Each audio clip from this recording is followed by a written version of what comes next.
One of the things I found, being grossly overweight, I'm terribly obese, is that I have not been able to manage stress and a lack of sleep to the point that I've been able to out-exercise or out-diet those two. And I know I've done tremendous work towards changing that factor to the point that I've gone to a sleep study and everything else. And if you look at my bathroom counter, I look like an addict. I'm not kidding. I probably have 30 different supplements on the counter: vitamin D, magnesium, any litany of amino acids and stuff like that. But one of my questions is, I had taken like a series of doses of melatonin. You talked about melatonin being responsible for sleep and everything else. But my concern was the macro dosing of this stuff over a period of time and the fallout effects associated with estrogen and stuff like that. And I think you kind of relatively answered the question that you're not a big supplement guy, but can you talk to that, or am I going to be kind of hinged on trying to figure all that life hacking stuff out on the margins and best served going to the middle and the basics? No, I love the question, and I work with people like you every day. So it's going back to creating sleep, making sleep your #1 priority. Exercise for losing weight is very inefficient. You cannot keep up with trying to lose weight and exercising. You'll just burn yourself out by doing so, because you can consume 500-600 calories in one meal, and if you work out really intensely, you might be able to burn that off in an hour, maybe, right? So it's just, and then it just can never keep up. So it's funny, because that's how I got to this point, because we're working with people for so long and just exercise and not getting the results that I want with people. I realized, man, the exercise component is just such a small part of really feeling optimal and even building muscle. But to go back to what you said is, right, eventually, by supplementing your melatonin, you're just inhibiting your body's ability to produce its own.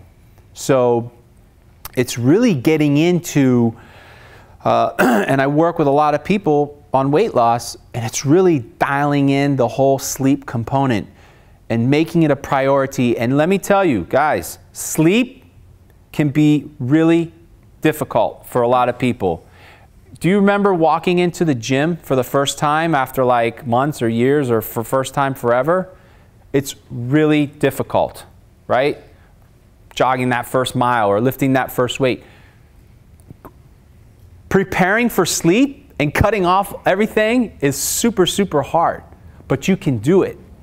And when you start practicing that every day, day in and day out, you'll become a better sleeper. And if you're trying to lose weight, high quality sleep will stabilize your blood sugar, so you'll be able to make better decisions throughout the day, the next day. So you won't be craving carbohydrates, you won't be craving sugar, you won't be craving food as much as if you were sleeping properly, okay? That also, by removing the high carbohydrate foods in your diet, which you're probably having a very hard time metabolizing those, reducing your insulin levels, but if you're going to remove all the excess carbohydrates, you have to implement all the healthy fat. That is very important to repair your metabolic system. You can't go low carb, low fat. I'm sorry, it's not sustainable. Your body needs some source of energy to pull from. So fat from energy will keep you sustained for longer periods of time, which will eventually rid hunger and sugar cravings. You will, over time, reduce your production of ghrelin, which is a hunger hormone.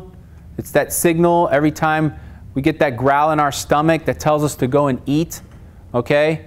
You can reduce the production of that hormone by eating fewer carbohydrates, and you can increase the production of leptin, which is a satiety hormone, by increasing your fat intake.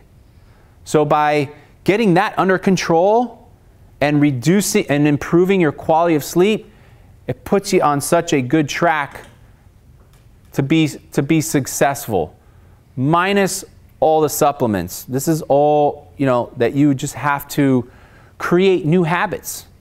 create new habits and getting rid of old habits.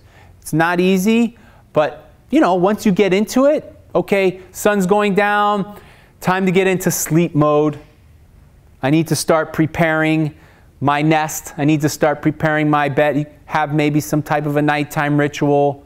It starts with that. It starts with sun's going down. Oh, okay, I need to start shutting it down. And then, you know, practicing that every day. Now look, life happens. We're not going to get the ultimate 8 hours of sleep every single night, which I meant to mention. Ideally, on average, 7.5, 8 hours is ideal for most people, for myself and most people that I work with. Some people need more. But if you tell me you do great on less than 7 hours of sleep, I'm not believing you. Sorry. It's just, you know, most people that I've worked with just feel so much better and get so much better results when they're dialing in their sleep. Man, it makes life so much better, makes weight loss easier, makes getting out of pain easier, and you feel really good.